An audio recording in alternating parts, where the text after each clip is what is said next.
जय हिंद दोस्त, कैसे हैं आप लोग। आज हम लोग बात करेंगे कि जो बिहार बीपीएससी से बाहर जो 11-12 के टीचर हैं, क्योंकि अगर आपका वेतन मर्ज होगा केंद्र में, जो 8 पे कमीशन लागू होना था, सरकार अभी कह रही है कि 8 पे कमीशन हम लागू नहीं करेंगे, हम वेतन का मर्ज करेंगे। तो अगर वेतन मर्ज होगा, जो 11-12 के टीचर हैं, तो इनका वेतन कितना होगा, क्योंकि आपको जानकारी है कि जब जो है कि केंद्र में लागू होता है तो उसके हिसाब से राज्य में लागू होता है। तो इस कंडीशन में आपका वेतन कितना बढ़ेगा। तो साधारण शब्द में हम लोग समझ लेते हैं कि जो टीआरई अगर 1 वाले हैं, इनको 2026 तक समझ सकते हैं कि 2 इंक्रीमेंट लग जाएगा।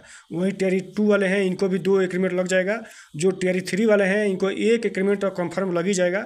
तो रही बात कि हम समझने के लिए मात्र जो है कि एक ही इंक्रीमेंट जोड़ रहे हैं ताकि समझने में कोई दिक्कत ना हो। तो समझिए कि अभी तत्काल में जो बेसिक है 11-12 के टीचरों का, ये है 32,000।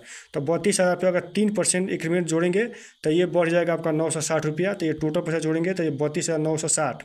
तो सरकार करिए कि 50% डीए का हम मर्ज करेंगे तो आपका बेसिक रहेगा 32,960। अगर इस पर अगर 50% अगर मर्ज करेंगे तो ये आपका डीए हो जाएगा 16,000 जो है कि 480 रुपया। तो ये दोनों पैसा जोड़ने के बाद हो जाएगा 39,000 जो है कि 440। यानी जो है कि आपका ये नया बेसिक हो जाएगा सरकार के नियमानुसार, जो सरकार कर रही है कि हम मर्ज करेंगे। और उसके बाद सरकार द्वारा ये भी कहा जा रहा है कि जब हम वेतन का मर्ज करेंगे, जब हम वेतन मान लागू नहीं कर रहे हैं, तो उस कंडीशन में हम 15% डीए देंगे। ये अनुमानित लगाया जा रहा है कि सरकार द्वारा 15% जो है कि डीए मिलेगा। लेकिन अगर जो है कि अगर मांग किया जाएगा तो 20% हो सकता है, लेकिन 15% हम जोड़े हैं। तो अगर 39,440 पे अगर 15% अगर आप डीए जोड़ेंगे तो ये हो जाएगा 7416 रुपया। एचआरए की बात करते हैं 5%, 49,440 पे अगर जो है कि 5% एचआरए जोड़ेंगे तो ये होगा 2472 रुपया। 1,000 रुपये मेडिकल। ये टोटल आपका ग्रास हो जाएगा 60,328 रुपया। इस पर कटेगा भी आपका एनपीएस प्लस यूपीएस। तो समझिए कि जो एनपीएस अभी वर्तमान में है 1 अप्रैल 2025 को लागू होगा यूपीएस। तो ये दोनों कंडीशन में आपका जो है समझ सकते हैं कि बेसिक प्लस डीए का 10% कटेगा। तो सरकार जो है कि अगर एनपीएस में रह रहे हैं तो सरकार आपको 14% देगी, और यूपीएस में रहेंगे तो सरकार आपको 18.5% देगी। तो रही बात कि पहले आपका जो 10% पैसा कटेगा, तो उस कंडीशन में आपका जो बेसिक है 49,440, और वहीं अगर 15% इस पर अगर डीए जोड़ेंगे तो 7416 रुपया। ये दोनों पैसा जोड़ने के बाद हो जाएगा ये जो कि 56,856 रुपया पर 10% निकालेंगे तो ये 5685 रुपया आपका पैसा कट जाएगा। अगर आपने एनपीएस में रह रहे हैं तो एनपीएस में सरकार आपको देगी 14.5%, तो ये देगी जो है कि 7959 रुपया। तो ये दोनों पैसा आपका जमा हो जाएंगे एनपीएस खाते में। और जब आप रिटायरमेंट होंगे तो जितना पैसा जमा हुआ रहेगा इसमें से 60% आपको मिल जाएंगे। 40% सरकार अपने पास रखेगी, जितना उसका ब्याज होगा महीने का वो पेंशन के रूप में मिलेगा। वहीं अगर आप यूपीएस में रह रहे हैं तो यूपीएस में सरकार देगी 18.5%, तो सरकार देगी 10,518 रुपया। लेकिन जो है कि यूपीएस वाला पैसा सरकार वाला ये, और प्लस ये जो आपका 10% पैसा कटा है, अगर आप यूपीएस में रह रहे हैं तो दोनों पैसा जो है कि आपके यूपीएस खाते में जमा होगा।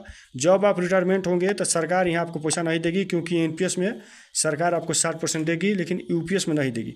यूपीएस में ये नियम है कि जब आप रिटायरमेंट होंगे तो उस कंडीशन में आपका बेसिक कितना रहेगा, उसका 50% आपका पेंशन के रूप में मिलेगा।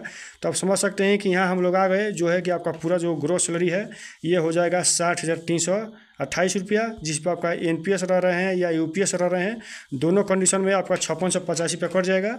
और जो जीआईएस बीमा जो है आपका सुरक्षा के लिए जो बिहार सरकार काटती है 30 रुपया, तो ये कटने के बाद आपका टोटल जो है कि हाथ में सैलरी आएंगे यानी 54,613 रुपया। ये सरकार द्वारा कहा जा रहा है कि हम मर्ज करेंगे, तो सरकार के नियमानुसार जो है कि 1 जनवरी 2026 का ये आपका वेतन आएगा। मर्ज भी नहीं हो रहा है या जो है कि 8 कमीशन लागू भी नहीं हो रहा है, तो इस कंडीशन में तो समझिए कि आप उस कंडीशन में 60% आपका डीए हो जाएगा, क्योंकि डीए अभी वर्तमान में 30% है। 1 जनवरी 2025 को यानी जो है कि लग जाएगा, उसके बाद जो है कि जुलाई में लगेगा। तो ये जो जड़ के जो है कि 60% डीए उस कंडीशन में हो जाएगा। तो अगर 32,960 पे अगर 60% डीए जोड़ेंगे तो ये होगा 19,776 रुपया। और वहीं अगर एचआरए जोड़ेंगे 5% तो ये हो जाएगा जो है कि 32,960 पे यानी 1600, ये हो जाएगा 1648 रुपया। और मेडिकल 1,000, ये टोटल पैसा हो जाएगा 55,384 रुपया। समझ सकते हैं कि आपका वेतन अगर मर्ज हो रहा है तो उस कंडीशन में आपका जो है कि ये ग्रॉस सैलरी हो जाएगा 60,328 रुपया। ये जो कि अगर नहीं होगा साधारण में हम जोड़ रहे हैं तो 55,384 रुपया। यानी समझ सकते हैं कि 5,000 का लगभग जो है कि 49,44 रुपया का अंतर हो जा रहा है अगर आपका वेतन मर्ज होगा तो। रही बात कि वीडियो बनाने में टाइम लगता है, वक्त लगता है। वास्तव में अगर वीडियो अच्छा लगा हो तो इसको शेयर करिए, सब्सक्राइब जरूर करिए। जहाँ भी रहिए स्वस्थ रहिए, मस्त रहिए। जय हिंद, जय भारत।